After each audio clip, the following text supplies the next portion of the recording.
Rouler un drapeau dans l'armée de terre reste toujours un moment difficile. Il symbolise la dissolution d'une unité et la fin de son histoire. Aujourd'hui, après 50 ans stationné en Allemagne, le 110e régiment d'infanterie de Donaueschingen n'est plus. Quelques minutes auparavant, le dernier chef de corps de cette unité a passé en revue une dernière fois ses troupes, les grenadiers de Port-au-Prince. Nous allons mettre fin à 300 ans d'histoire.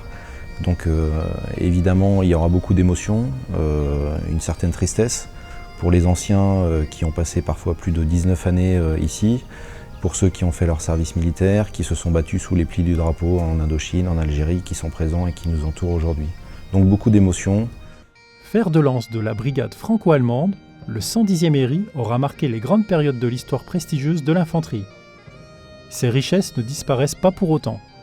Avec cette fermeture du 110e Héry que je suis le premier à regretter malheureusement, nous devons bien sûr perpétuer les capacités françaises au sein de la brigade franco-allemande. Et c'est pour ça qu'un transfert d'expérience est déjà en cours avec le 1er régiment d'infanterie.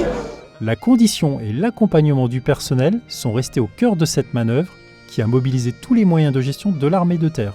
On a créé une cellule d'accompagnement. On a eu 300 personnels de projetés en début d'année, donc ces familles-là ont été accompagnées pour préparer leur déménagement, pour trouver des logements dans les différentes garnisons en France, par l'intermédiaire des bureaux de garnison sur place.